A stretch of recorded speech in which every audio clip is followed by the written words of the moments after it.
Hey everybody, thanks for coming out. I'm Ross Fazekas with FACO.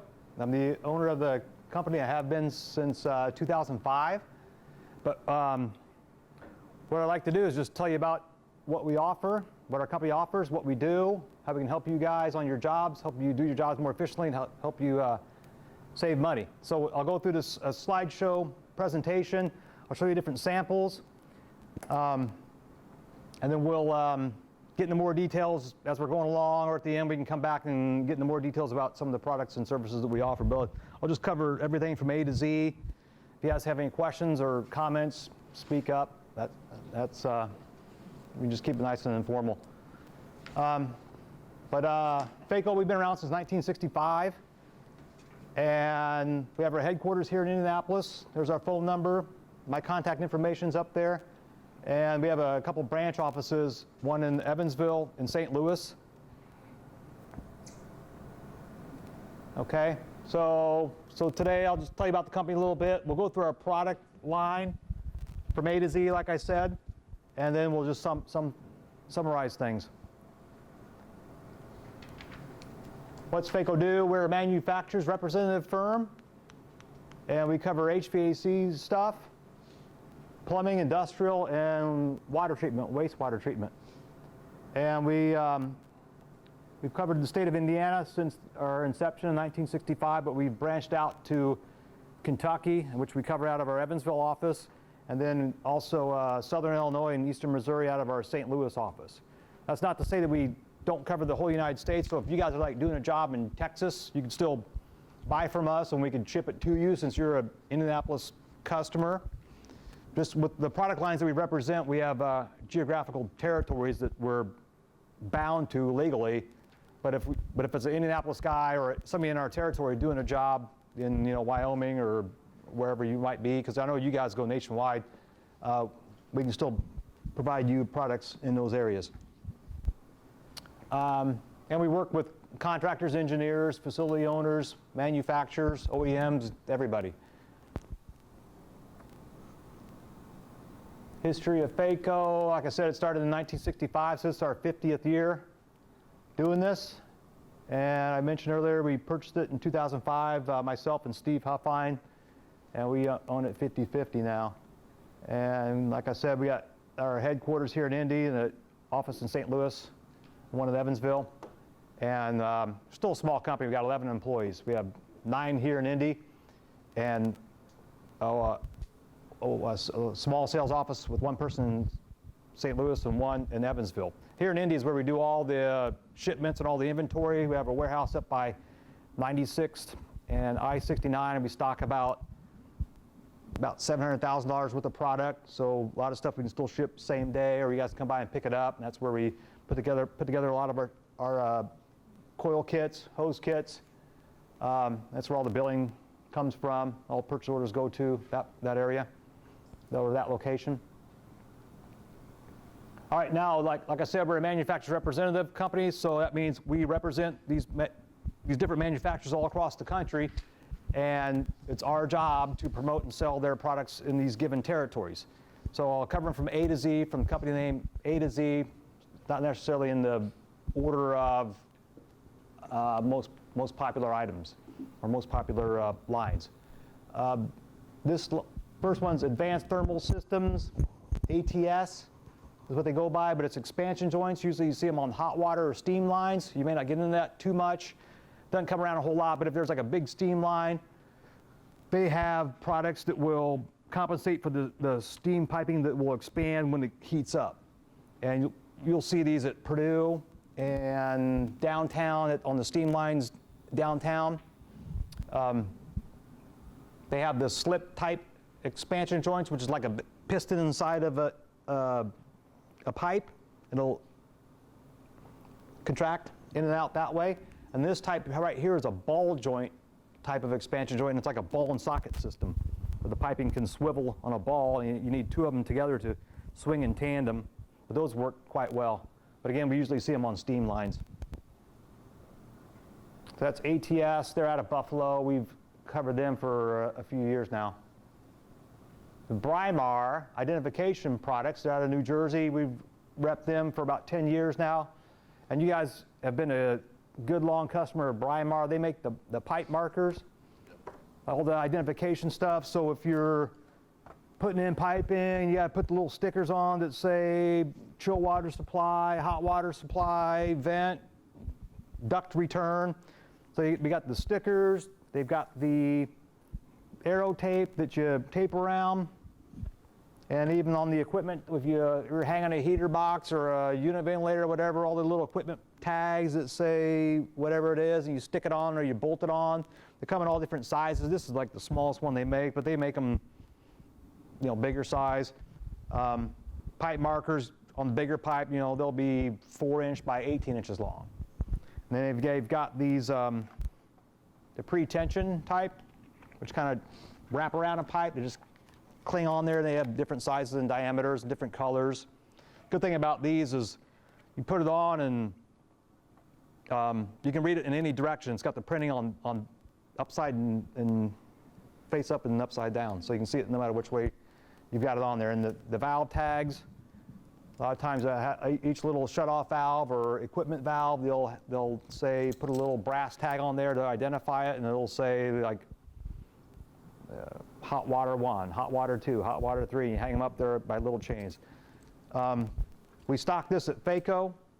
The main popular sizes or main popular wordings like hot water supply, chill water return, and we can get custom ones done pretty quickly within a couple days from the factory. If you have some weird wording, nitrogen 100 psi, something odd like that, they can ship that out from the factory in a couple days. But you guys have used this quite a bit, so I think you guys are on ball with Brymar quite a bit. The products are good quality, and the pricing's very strong. So that's Brymar. Yeah, okay. Harmsco filters. Those are the pleated cartridge filters. And they come in all different sizes. Up here you can kind of see some of the sizes of these filters. They're usually used in a closed loop system. You got a dirty closed loop system and the strainers aren't getting everything clean. You can put one of these filter systems in there as a side stream. And you will usually see these specified on a project, and you've got to put them in. I think you guys used them at University of Indianapolis, the Health Pavilion. And or if you're doing a design build job, or you're doing service work or troubleshooting a job for a client and you want to help them clean up a system, this is a good way to put in a filter system for about $1,000. And you don't have to put a full flow filter in. That can be very expensive, but you can take a portion of the flow and do about 20% of the flow around the pump, run it through one of these cartridge filters, and then these will be inside of a canister like the size of like a trash can. And the smallest one's about a foot wide by about 2 feet tall, holds 7 of these in here. The water goes through, filters through here down to about 20 micron, 50 micron, which is about the size of like a very fine piece of sand. And the water comes out, and eventually you filter all the water and clean up the system for your clients so you don't have all the scaling and debris built up in their coils and other pieces of equipment. Now on the filters, what's, you said about 20 microns. Now what about the SOX? What's the filtration rate on the SOX? About the same, 20 micron or 50 micron. Typically we usually use the SOC, more the SOC application with the shot feeder. Yeah, but you can do those, and the Harmsco makes those too. Right. What people don't realize about the bag filter, the sock filter, those are easy to work with because you just pull it out, you got a little gunk in there, you can dump it out and reuse it, or you just put another bag in there those cost like $10, $20 for a bag. Okay. But the bag, if you cut it all open, it's about 6 square feet of surface area. So you got 6 square feet to filter. You take one of these and cut it open, it's 6 square feet. So and it's still, okay. So this equals a whole bag, but you put one of these, there's like 7 of these inside of a canister, so 7 times 6 is 42, so you got 42 square feet of surface area to filter rather than 6 square feet. So you can filter 7 times more stuff than a bag filter. Okay. So they're much more efficient than a bag. You get longer filter runs. Somebody doesn't have to go in there and clean it out once a month. You can clean it out once every 5 months. And I gave all you guys a FACO scratch pad and the slideshow sheets with little notes on the side. If you want to take any notes, you can do that. But also on my business card, inside I've got a little hydronic cheat sheet thing I've made up.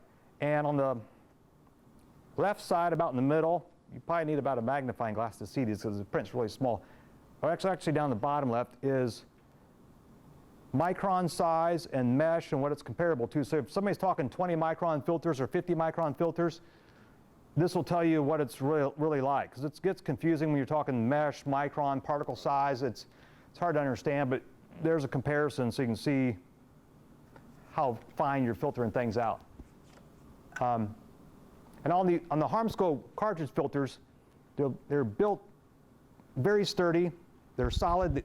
If you can, this looks like a little Culligan filter you can buy at Lowe's for like $3, and you can buy one of these things at Lowe's for like $3. And the thing is, those, if you twist them, they can twist and move. They're not, these Harmsco ones are thermally bonded. It's sturdy. It's going to last a lot longer. You can spray these down and reuse them time and time again. The ones that cost less, usually you're good for about one cleaning. These you can use numerous times. So I've got it on here. Down at the bottom it says Harmsco filters cost the most to buy but cost the least to use. So that's what we run into all the time is we'll price these things out, and the filters, these are like $7 each, and the canisters, the whole system's maybe $1,000 when you could buy a cheaper one for $500, but 6 months or a year from now, the guy's probably spent, either you or the building owners probably spent another. What's the price of the sock? The canister is going to be about $800, and the bag's about $20. So $20 per bag. And I know when I use it for flushing and cleaning the system for startup, I mean, I'll usually go through six or seven of them just to help clean and catch all the, because most of our strainers are usually screened with a 20 micron mesh screens in them. Right. What's required. So, okay. It's about $20. Your bag filter, is that a temporary one you use? Or is it one you leave in service? They'll end up leaving in service. Okay. In service, but I usually utilize it to help clean and flush the system quicker. They are quick and easy to use. Yeah. You know, but they fill up a lot quicker. You got to clean them a lot more. Right. Over the long haul. Then once you leave it with the building owner, and then they've got to clean it, you know, they just never get to it. And I think they get clogged up, and a lot of times they get bypassed then. But anyway, and all the canisters are stainless steel, so they're not going to corrode over time. That also drives the cost up a little bit too, and that's again why they end up costing the most to buy, but they cost least to use because they just last a good long time, and you can get a lot of use out of them. Okay, so that's Harmsco. Interstate Chemical, they make glycol and other chemicals, but mainly we just use it for glycol, propylene glycol, ethylene glycol. So if you're doing a system, you got to fill it up with the freeze protection stuff. We can ship it out in drums or tanker truck. They can do 100% concentration of the ethylene or propylene glycol, or the tanker truck where they connect into your system and pump it right in for you and get in and out of there in about 2 hours. And that's about it on the glycol part. They do offer ethanol. Sometimes the systems will call for an ethanol fluid to be put in, which is that's usually on the geothermal systems. And BioGreen is another product they have, which is the non-petroleum based heat transfer fluid. It's made out of a sugar-based material. I don't see it too much, but they have it. So if you run into a job where they're calling for a green product to put into the fluid rather than the glycols, which are can be toxic, we've got solutions there.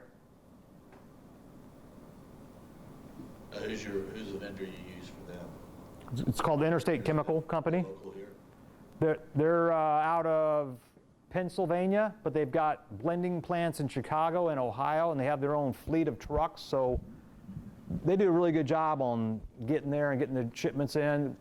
Some of these we've been doing glycol for 15 years now. And some of the other vendors we've used on the glycol, that you call for a delivery and you're expecting to have it at 10 o'clock. The guy shows up at 3, and he doesn't have the right pieces to fit it all in. So you can have some really headaches with the glycol deliveries in the tanker truck. But these guys have been really on the ball. And they're kind of a nuisance when you're getting glycol, where they make you fill out their sheet that has all the stuff, like how close can the truck get to the building? Right. How far away is the connection? What kind of connection do you have? What size? He has to go up any flights of stairs? Does he have to do any sharp 90s? So they get it all sorted out beforehand, so when they get out there's no surprises. The guy's got all the right hoses and all the right fittings and on the right pump to pump it in. So they do a good job. They do their due diligence in getting everything ready for the delivery. And they have free testing of their fluid for the life of the system. Every year they can do a free annual test. We'll give you little sample bottles. You can just get a little sample out of the system. They'll take it to the lab and analyze it and send you back a report that'll say, it's fine, it has these levels of chemicals, or they'll say you need to add 15 gallons of whatever to bump it up to the required state. Okay, Link Seal. That's a really popular product. You guys have probably used it quite a bit. I know you're familiar with it, but what it is if you have a pipe penetrating a wall, and they say you got to seal that pipe so the water doesn't leak through the wall, this is these little rubber links wrap around the pipe. They're interlocking pieces of rubber with nuts and bolts and a sealing system that will, when you tighten it up, the rubber squishes outward and squishes inward, and it'll seal the pipe penetration in the hole. I'll pass this around if you want to take a look at it. And there's like 17 different sizes, from little tiny ones to great big ones. But as long as we know the outside diameter of your pipe and the inside diameter of your hole, we can generally seal up a link seal. Here's one of the bigger ones. You guys want to take a look at it? And then here's a little sample of a finished one. Here's one that's already in there. But we stock skid loads of these things at our Indianapolis office. But call us up. We can size these things up for you. Tell us your diameters of your piping you're dealing with, and we can get it worked out for you. Okay. They have oil-resistant ones for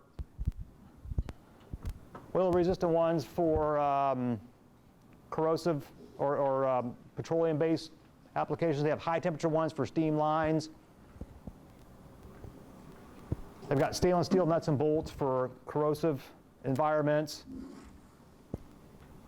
Yeah, one thing I'll show you, this is pretty cool, is on these link seals, the nuts and bolts on them are generally carbon steel. That's the most popular type. Actually, stainless steel is becoming more popular now too, but you got to have the right material so it's not going to corrode. So if that's not going to be below grade, you can generally use the carbon steel nuts and bolts. If it's going to be underwater or below grade, it's going to get wet, so stainless steel nuts and bolts are a good way to go with that so it doesn't corrode. But I started an experiment in 2007 with the nuts and bolts. What Link Seal does with their carbon steel nuts and bolts, they put an organic resin coating on them to give it a corrosion protection, and it's withstood 1,500-hour salt spray test without showing any corrosion, just with a carbon steel bolt. So basically, you can take the carbon steel and put it where you have a stainless steel situation, and so you can install it less cost, because the carbon steel costs less than stainless steel. So you can put these carbon steel ones in where you have a corrosive environment, and they're not going to corrode. But I took some bolts from different things. Here's a bolt in a bottle. I've had these bolts in these bottles of water since 2007. This is one of our competitors' carbon steel bolts, which it's rusted, and if you start shaking it around a little bit, it looks like chocolate milk, right? this is just a regular bolt I got out of our tool bin. And it's corroded into black water. Here is another competitor's carbon steel bolt. That's looking pretty nasty. Now here is the link seal carbon steel bolt. It's been submerged for 8 years. It's not rusting at all. It's showing a little bit of, not much, it's showing a little bit of particles coming off of it, but it's doing pretty good. And here's a stainless steel nut and bolt that's been submerged for 8 years. And it's fine, you know, the water looks clear. So the point is that the carbon steel nut and bolt is performing like the stainless steel nut and bolt on your link seal. So that's the link seals. Along with the link seals, also if you're doing a job, link seals like the brand name of these seals that are out there, and there've been a lot of copycats that have come along over the years. But link seal was the innovator of this product back in the 1970s. But they sold the company in the 80s or 90s. So if you're doing a job and it calls for these seal things and you're reading the spec and it says pipeline seal, but it doesn't say link seal, the company that bought them originally was called Pipeline Seal and Insulator Company. And that is the PSI. So a lot of times I'll talk to somebody and they say, oh, I got to get a link seal thing, but link seal's not in the spec. All they have is pipeline seal and some other names. I go, pipeline seal is link seal. So PSI, that's pipeline seal. It also was owned by Thunderline. Then they sold it to GPT. Then GPT changed their name to Garlock. So now it's Garlock. So any of those names is link seal. Okay? That's a picture of all the different link seals. You got these little dinky guys right here. That's like the size of like a matchbook. That's a little one. And that one's like the size of like your foot. It's a big link for like 40-inch pipe and bigger. Along with these link seals, if you have to put a sleeve in the wall for a pipe penetration, when you're going to pour a concrete wall, they offer these sleeves. A lot of times you'll take just a steel piece of pipe and put it in there and use it as a wall sleeve to make a hole form for your pipe to go through. Link Seal makes these steel wall sleeves as well, but they also make this plastic one, which is about a 20th the weight of steel, costs less. It costs less to ship because it's just less weight. One guy can work with a big one rather than a steel pipe where you got to have a couple guys lift it up into place. But what you do with these, it comes with these end caps.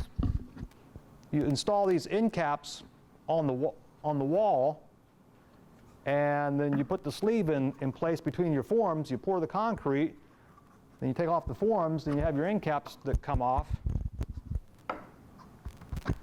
And you've got a nice hole there.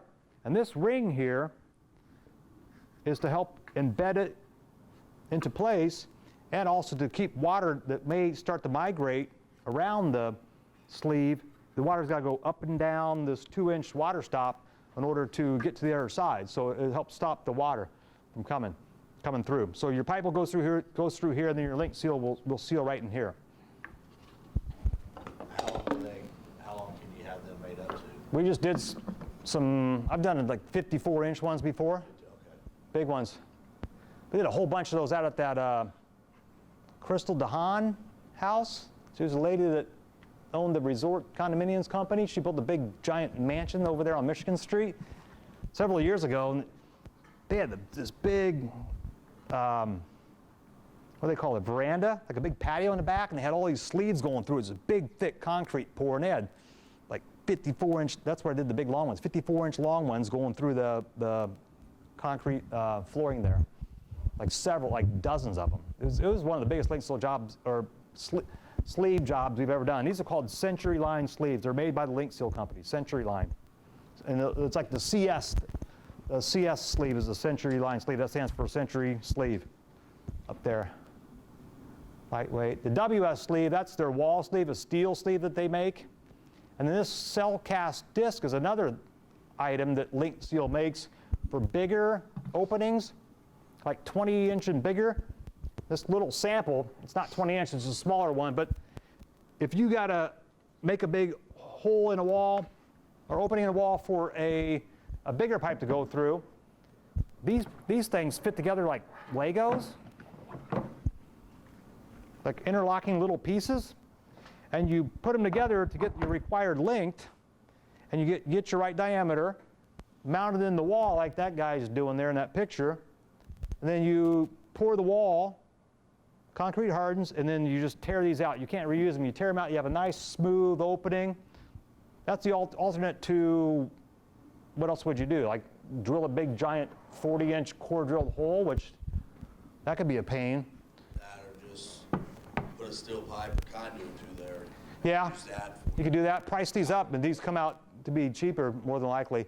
I've seen people use like a styrofoam thing that they cut and stick in there, but it's hard to get that right shape with the styrofoam. But that's a pretty neat little unique item that they've got. That's Link Seal, and we've represented Link Seal since like the 1970s. All right, next up is Metroflex. They're in Chicago. They're a good group of people. FACO was started in 1965 with Metroflex. We've been repping them for 50 years now. We're actually the longest, we have the longest rep tenure with Metroflex in the world from any other rep, worldwide. But they make flexible connectors, expansion joints, strainers, check valves, basket strainers, pipe guides, any type of thermal expansion or pipe movement type of item, they've got a solution for, usually. Teflon flexible connectors for corrosive materials. Stainless steel ones for hot water, for higher pressure. They got rubber ones for just your standard water movement. Here's the one, they can do a rubber. You see these on pumps a lot, on a pump discharge to isolate the vibration. And a lot of times on your pumps, you got a smaller pump inlet increasing to a bigger pipe size coming in or out of your pump. Well, this one's a 3x2 reducer. You can do a reducing rubber one, so you kill two birds with one stone, where you can put the two items in there for cheaper than if you bought the regular flex connector with a reducer. And they make them in stainless steel with the reducing ones, or just straight stainless steel. You can get grooved on the ends. You can go grooved by flanged. We can do them with the reducing elbow. We use these a lot on the pump inlets coming down. And we'll make a whole assembly, and I'll get into this a little bit later, like a whole pump pack assembly where we'll give you a butterfly valve, a strainer, into the flex, reducing down into your pump, and then coming out, we'll have this increasing flex going into a check valve, going into a shutoff valve or a balancing valve. We can provide that to you cheaper than if you bought the pieces and put it together yourself. It's all pre-assembled, ready to go. You got your nuts and bolts and everything, but I'll go into that a little bit later at the end. Flexible connectors, expansion joints. This is a neat little thing called the Metro Loop that they make. It's like a pipe loop, but it's got flexible connectors in it. So you can, rather than making a regular pipe loop, it's about 10 times bigger than one of these. You can do it really small with one of these things if you have a space constraint. And you guys have used several of these. I've done some jobs with you guys using these. They make gas-rated ones and seismic-rated ones, and I think a lot of gas ones I've done with you guys. Usually it's a gas line going on top across the roof of a building. It's going the whole span of a building top, and that sun's going to heat up that line 100 degrees, so it'll probably expand 2 inches. That pipe isn't allowed to move. It's going to bend and break, so you put some kind of a flexible coupling in there to allow the pipe to move. Then they make like the bellows expansion type of flexible connectors. That's where it's like a metal accordion pretty much. Okay, that's check valves, air vents, all right. Nexus valve, that's probably the line you guys probably use the most with us. You guys have been a really good customer with the Nexus valves for quite a long time. And Nexus makes balancing valves, circuit setters, flow control valves. They make the coil piping packages. That's generally what you guys have used. To back up on Nexus, it's based in Indianapolis. Their headquarters is in Fishers right now. So anything you order Nexus-wise, you're helping out Hoosiers, rather than if you go to some of the other manufacturers, they're nationwide. So orders are going to Texas or California, where if you use Nexus, you're helping out a Hoosier company. It was started in FACO with some FACO people in the 90s, and I was involved with some of the start of it, of the Nexus company. Then it branched off and split up, and now Nexus runs on its own, but the original roots were through FACO.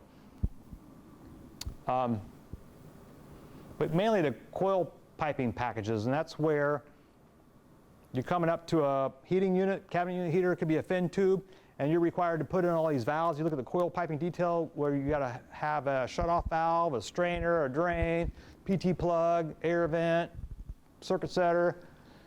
They put it all together in a couple pieces, a couple valves. Like here,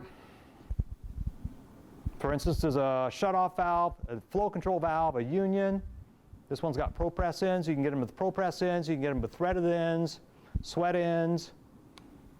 Bigger ones, you can go flanged or grooved. But there's and we will look at the jobs and do the job takeoff and do the job quote. We'll look at the details and see what they call for, so we'll quote the right stuff per job. We try to quote every single job. You can get them with these flexible hoses. That could be a labor saver. It takes stress off the pipe, and if the machinery is vibrating, it helps eliminate the vibration. A lot of people, I've had people tell me they've saved upwards of $70 per coil hookup by using these flexible connectors, rather than doing all the piping and fittings and elbows and little T's. That's you saving the labor there. All right, I'll probably come back to Nexus, because that's a one you guys use a lot, but I'll just finish going through the product line here. Okay, Sigma is unit heaters, convectors, valances, and fin tube. Kind of a newer line we've had. Well, it's been about 5 years. They're based out of Canada, and it was started by some guys that worked for Train, who left and started their own company called Sigma.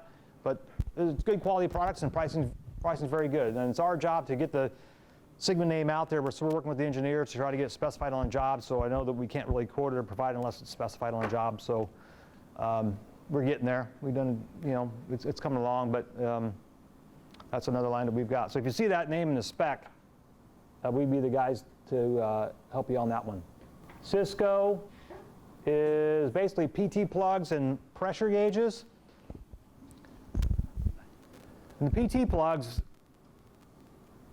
you see them all the time on valves and on jobs, but PT stands for pressure temperature test plug. If you've never really seen one or gotten into them, it's these little plugs that are on valves, and if you haven't ever looked at it, if you take off the cap, it's like a black rubber core inside, and like on a football or a basketball where you stick the needle in to pump it up, that's the same kind of core. You stick a needle in there and you can read the pressure or temperature, and that's what they use it for. They read the pressure or temperature. So the history on the PT plugs, people call them Pete's plugs, and Pete's plug is, there's a company called the Peterson Company, and they make a PT plug, and they call their plug the Pete's plug. So when people say that I need a Pete's plug, it's the Peterson brand of Pete's plug, which is a PT plug, which I don't have that brand. I have Cisco, and also Nexus makes one too. We use Nexus a lot as well. So actually, if you ask for a Pete's plug, I don't have it. I'll get you something different, okay?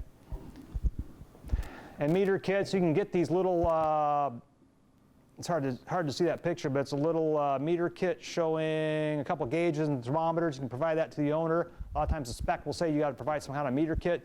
So you give them this little box and say, here, owner, we just did your job. Here's your couple gauges, a couple thermometers, so you can go around and check stuff out after we leave. And they're like $100 for one of those things. Okay? $100, you said? Yeah, well, because there's other meter kits out there that read balancing valves, and they can be $1,200. Right. That's the ones that will read the circuit setters, that where you have the probes and the hoses that come up into one pressure gauge where you read the pressure differential.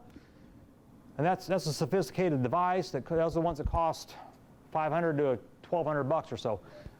This little guy, it's just a little gauge. It's going to be like a little gauge, like one of these, but smaller, or a couple of them, and a couple thermometers, not much to it.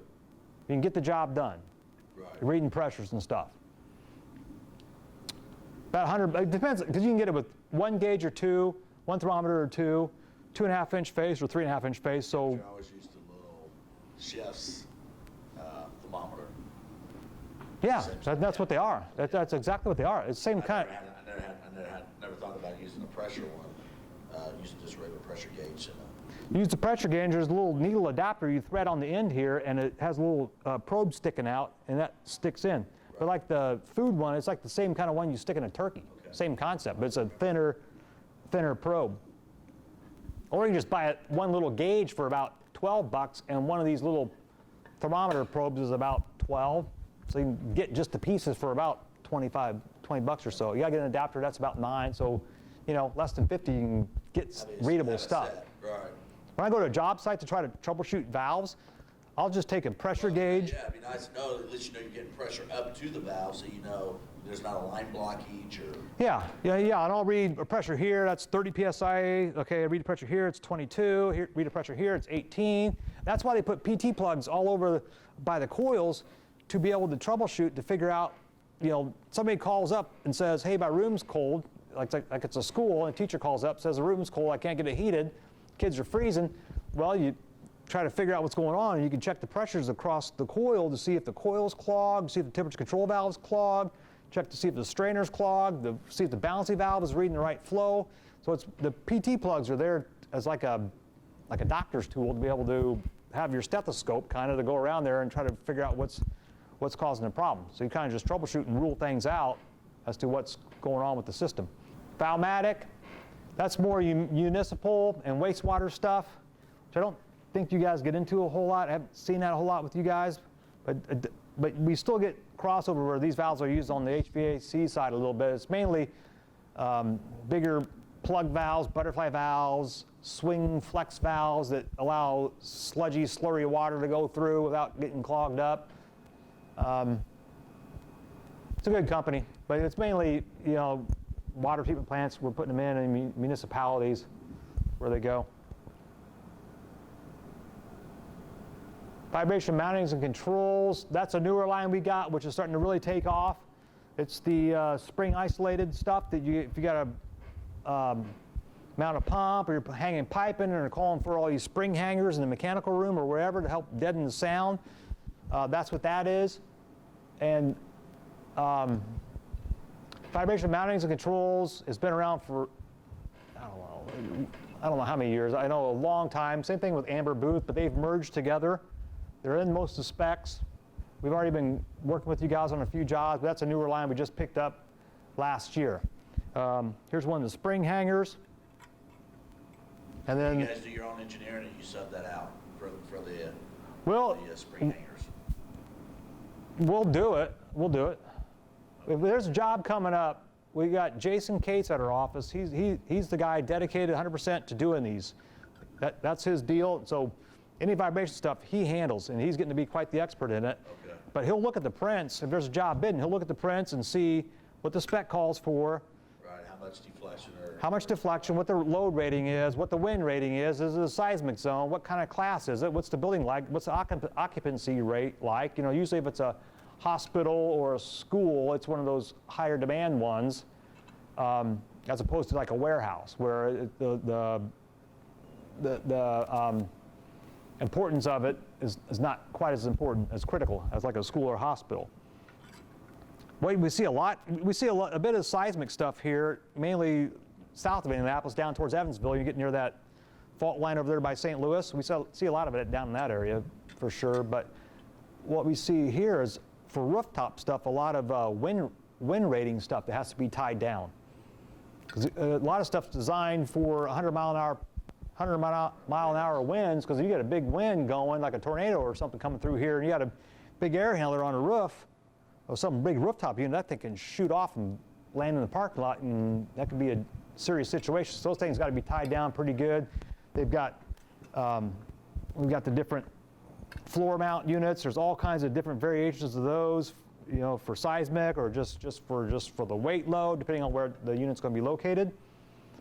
And if you need engineered drawings, we'll talk to the factory. The factory can make engineered drawings on everything, have it stamped and approved, so that all works out. And you guys keep them in stock, or is that? We've got these in stock right now, Okay. all the different loads. And on my business card, on that cheat sheet inside, I've got the, on the bottom right is the load ratings or the weights of pipe. With the water, right? Weight of pipe, weight of water with pipe. So if we're figuring, you can figure this too, but if we're figuring you got to have a hanger every 10 feet on a 4-inch pipe, so whatever the weight is, what is it, like 16.25 with piping. 16.25. So you got to get a hanger that's going to handle 16 pounds. That's how we'll select these things. Okay. But we do stock these, and they're cheap. They're like 20 bucks or less for these things. Seismic, isolation, inertia bases, okay.